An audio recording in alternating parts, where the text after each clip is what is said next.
Meron tayo dito mga boss na bagong pasyente. Ayan, ooperahan natin to.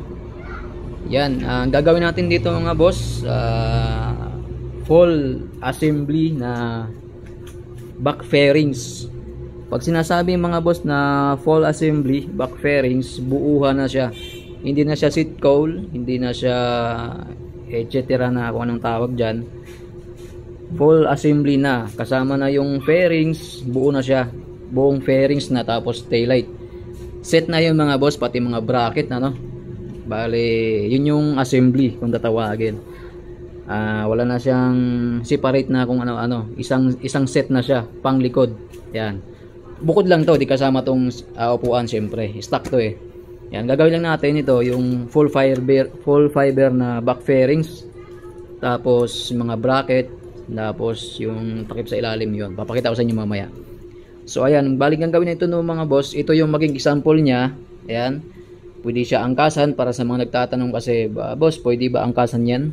Yun, pwede mga boss. Ayan, napaka-pogi.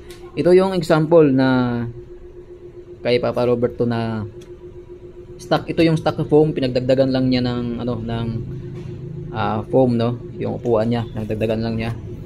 Yun, ganyan yung maging example niya. Ayan, pero hindi ito yung gagawin natin mga boss. Bali, hindi yan yung gagawin nating assembly, no? Hindi yun yung gagawin natin na i-edit lang natin. Bali, ang gagawin natin yan, panibagong layout, bago lahat. Pero yung dito pa rin, ito pa rin sundan natin yan, yung mga tornilyuhan, para pag may gustong magbumili, madali lang ikabit, ano? Ayan, ito pa rin sundan natin yan, tornilyuhan, para kumbaga ito lang yung pinaka-example niya tingnan. Yan. Pero yung pinaka output natin, ibang-iba dyan mga boss, yung gagawin natin. So yun, dito tayo sa likod. Yan, para naipakita ko lang sa inyo yung dito sa banda sa harap. Bali, ang gagawin pala natin dyan, yung meron pa rin dyan mga boss, meron pa rin yan yung pinaka top cowl nya, yung cowling nya, yung maliit, meron pa yung nakalagay dyan sa ibabaw, para pag in case na wala kayong angkas, gusto yung pang formal lang talaga, pang racing type, yan, wala tong upuan kasi pag mga racing type, wala yung upuan yan, pwede yung ilagay yung stock na yung fiberglass na top cowling nya. So yun, para dual purpose, no, pwede angkasan, saka pwede yung pang forma. So yun, dito sa likod, ito yung maging itsura nya, pero hindi yan yung pinakaganyan nya. Pinapakita ko lang sa inyo mga boss kung anong maging itsura ng, kumbaga yung ma-visualize nyo lang yung maging itsura nya. Pero yung output nya hindi ganyan. Bali, sa taillight, ganyan yung fitting nya sa taillight. Yan, ito yung OEM na Ducati taillight. Ayan, bali meron yang cover dito sa ilalim. Yan, tapos yun, buo na rin to. Yan, buo na yan hanggang dun sa likod nya. Ito, buo na yan mga boss, hindi na siya seat cowl yung tawagin, buo na yan. Yan ang gagawin natin. Yan, napaka-pogi, oh. Tapos isa pa sa nakagandahan nito mga boss, slim type siya. Ayan, malit lang siya dito. Ayan, ganyan lang kalaki siya. Kung pag matapos to, alas ganyan lang, isang dangkal lang. Yan, isang dangkal lang yung dito sa gilid niya. Tapos pointed na yan din, pointed na rin yung dito niya. Tapos yan, di pa rin siya lagpas sa, di siya pantay dito sa gulong, or hindi siya lagpas sa gulong.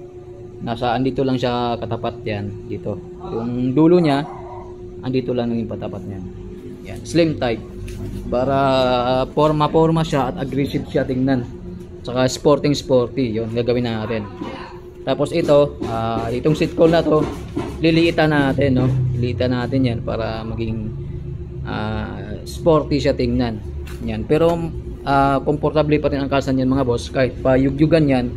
Pag nabuo na natin yan, wala pa rin problema. Kasi yan, gagawin natin solid yan, kasi ito yung aangkasan. Hindi pwede kasi mga boss na yung pag ginawa natin yan, yung mahina pa rin siya pag ang dating sa angkasan.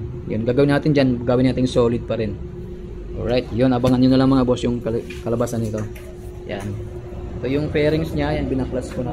Yan, tapos yun, dito sa repaint din ito, mga panibago mga boss. Tapos dito sa bandang swing arm nya, may gagawin kaya yung nandyan magic, para lalong maging sporty at aggressive siya tingnan. Yan. Right, so yun, abangan nyo na lang mga boss. Sana ano to, maging successful tong ating ano, operasyon na to. Yo.